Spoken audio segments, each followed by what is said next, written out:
एक समय की बात है। चमकौली नामक गांव में अक्सर अजीबोगरीब घटनाएं हुआ करती थीं। गांव वालों का मानना था कि उनका चमकौली गांव शापित है। जब भी कोई गांव वाला गांव के जंगल में जाता तो वो जिंदा नहीं बचता।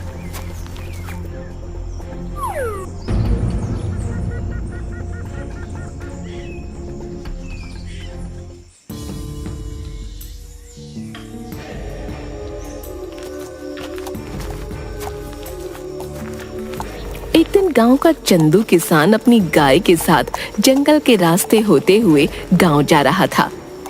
अरे रात काफी हो गई है, मुझे जल्दी निकलना चाहिए था, लेकिन ये गौरी जंगल में चरने लग गई और देर हो गई। गौरी, अब चल जल्दी से, इस जंगल में बहुत अनहोनी घटनाएं होती रहती हैं। चंदू डरता हुआ अपनी गाय के साथ थोड़ा आगे बढ़ता है तो उसे पेड़ के नीचे एक बुढ़िया घूंघट ओढ़े दिखाई देती है, जो देखने में काफी डरावनी लग रही होती है।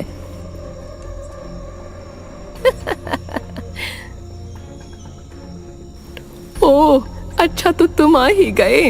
अच्छा हुआ कोई तो इस जंगल में आया। बहुत दिन हो गए किसी इंसान का खून नहीं पिया। आज तो मजा आ जाएगा, शिकार खुद चल कर आया है। कौन हो तुम? हमें जाने दो, हमको अपने गांव जाना है। ये सब सुनकर चंदू बहुत डर जाता है और वहां से अपनी गाय के साथ भागने लगता है।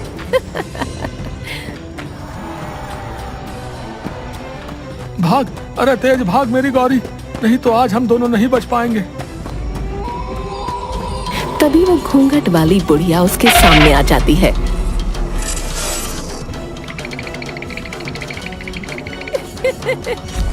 अपने लंबे लंबे नाखूनों से चंदू को मार डालती है, उसके बाद उसकी गाय को भी।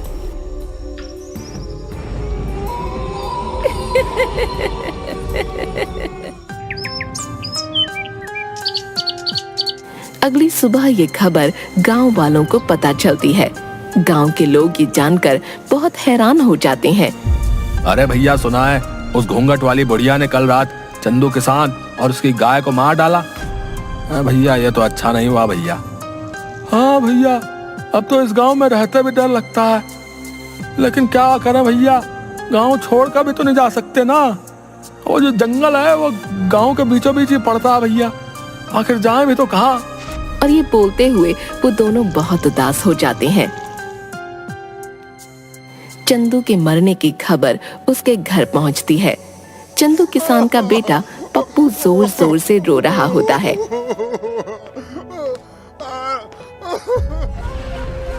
अरे अरे, अब बस भी कर दे रोना तू। तेरा बाप तो तुझे छोड़कर चलता बना मेरे ऊपर। आखिर मैं कहाँ से खिलाऊंगी तुझे रोटी? मेरा तो खुद एक बेटा है और तेरे बाबा जो आज तक एक पैसा भी नहीं जोड़ पाए छोड़ गए तुझे मेरे ऊपर। नहीं नहीं, अब मैं तुझे अपने पास नहीं रख सकती। हाँ, निकल जाए यहाँ से। अरे हाँ माँ, निकालो इसे यहाँ से। पिताजी का सबसे लाडला बना फिरता था, अब आएगा मजा। अरे नहीं नहीं माँ, ऐसा मत कीजिए, मैं आखिर कहाँ जाऊंगा माँ? ऐसा मत कीजिए माँ, पिताजी के बाद अब आप ही मेरा सहारा है माँ। अरे वो सब मैं कुछ नहीं जानती, समझा? तुझे इस घर से जाना ही होगा, जा यहाँ से। जिसके बाद पप्पू वहां से बड़े उदास मन से चल देता है।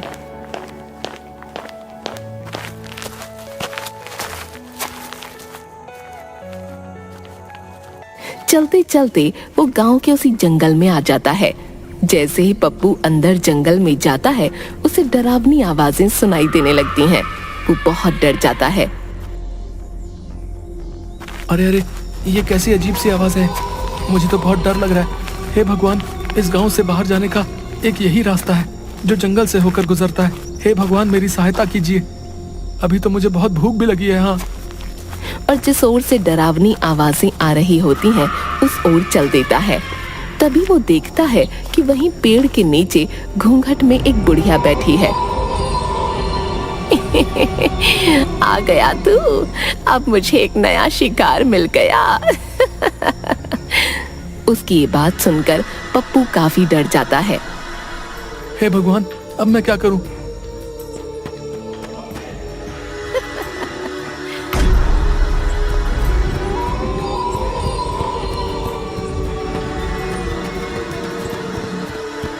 तभी भागते भागते पप्पू एक गड्ढे में गिर जाता है।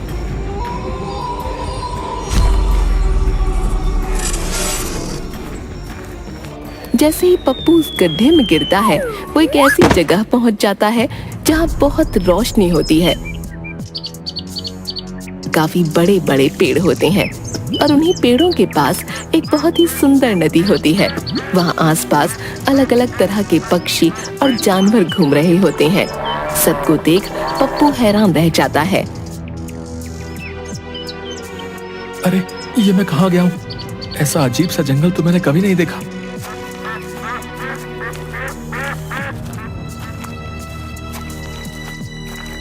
तभी वो थोड़ी दूर चलता है कि उस जंगल में गांव के वो लोग जो मर गए थे पेड़ से बंधे थे और साथ में पप्पू के बाबा भी थे। पप्पू ये देखकर हैरान रह जाता है और अपने बाबा के पास आ जाता है। अरे बाबा, आप जिंदा हैं? आपको पता है, मुझे लगा था मैंने आपको खो दिया, लेकिन आप तो जिंदा हैं। लेकिन आप यहाँ कैसे आए? पप्पू की इन बातों का उसके बाबा पर कोई असर नहीं हो रहा था। अरे बाबा, आप बोलते क्यों नहीं? तभी पप्पू के पास एक अजीब सा दिखने वाला आदमी आता है जिसकी 3 आंखें होती हैं। पप्पू उसे देखकर हैरान हो जाता है।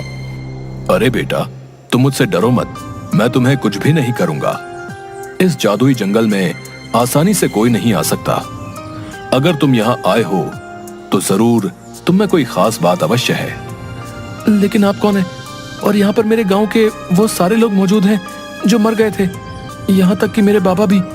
मेरी तो कुछ समझ नहीं आ रहा है। बेटा, मैं इस जंगल में कई वर्षों से तपस्या कर रहा था कि अचानक एक दिन यहाँ पर एक औरत जो पिशाचिनी थी वो आ गई। कई वर्षों की तपस्या के बाद मुझे एक मंत्र मिला जिससे मैं सबसे शक्तिशाली हो सकता था और हमेशा के लिए अमर भी।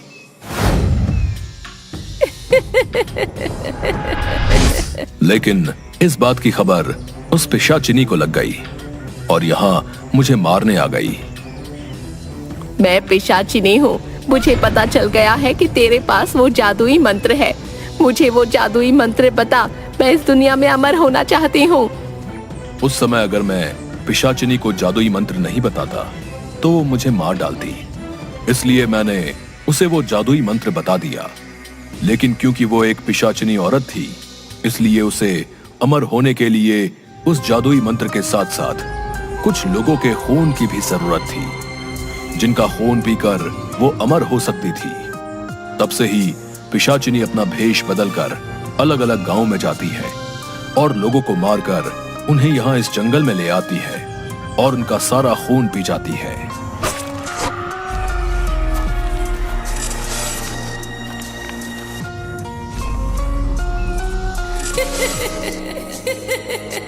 तीन आंखों वाले आदमी की ये बात सुनकर दंग रह जाता है।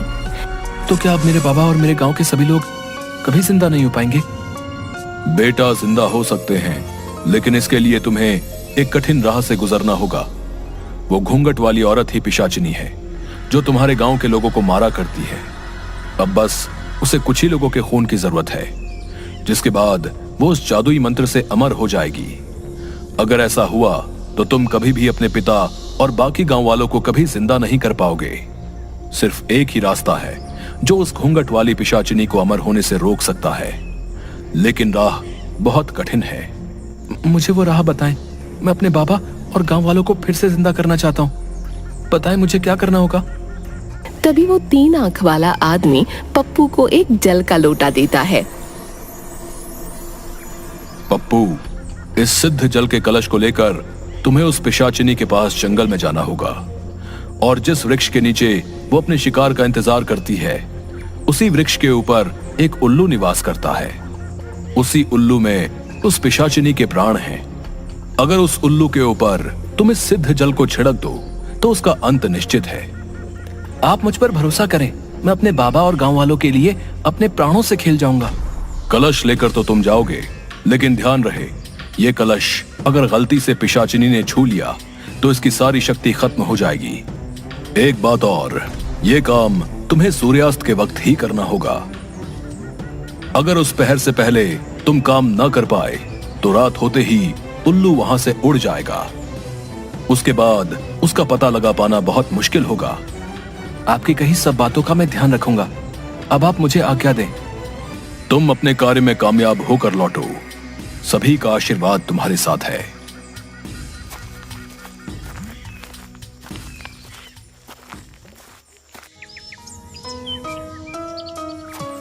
उसके बाद पप्पू जंगल में ठीक उसी जगह सूर्यास्त से पहले पहुंच जाता है। मैं उस पिशाचिनी को किस तरह इस पेड़ के नीचे से हटाऊं? अगर मैं इसके सामने गया तो ये मेरे पीछे पड़ जाएगी और इस कलश को भी तोड़ना चाहेगी। हे भगवान, मेरी मदद करो। तभी उसके सामने उसकी गाय गौरी, जिसको पिशाचिनी ने मार दिया होता है, वो आ जाती है। अरे गौरी, तुम आ गई। हाँ पप्पू, मैं तुम्हारी मदद करने आई हूँ। अब मैं तुम्हारा रूप लेकर पिशाचिनी के सामने जाऊंगी, जिससे वो मेरे पीछे भागेगी। तब तुम पीछे से जाकर उस पेड़ पर बैठे उल्लू पर इस सिद्ध जल को छिड़क देना, जिससे ये पिशाचिनी का अंत हो जाएगा। ठीक है, मैं बिल्कुल वैसे ही करूंगा। उसके बाद गौरी पप्पू का रूप ले लेती है। पिशाचिनी के सामने जाकर, इधर देखो बूढ़ी पिशाचिनी, आओ मेरे पास। अरे ये क्या देख रही हूँ? आज मेरा शिकार मुझे खुद बुला रहा है। आज तो आनंद आ जाएगा। उस दिन तुम कहीं भाग निकले थे, आज तुम्हें कोई नहीं बचा पाएगा। हाँ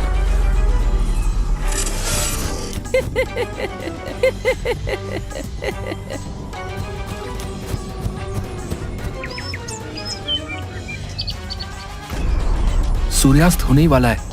यही वक्त है जब मुझे उस उल्लू पर जल छिड़ककर इस पिशाचिनी का अंत करना होगा।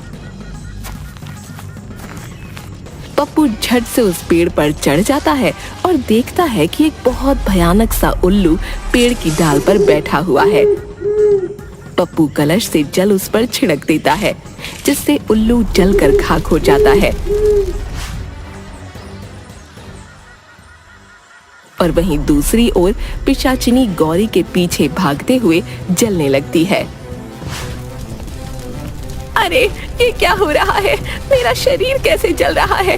धोखा, मेरे साथ धोखा हुआ है। नहीं, किसी को नहीं छोड़ूंगी। बचाओ।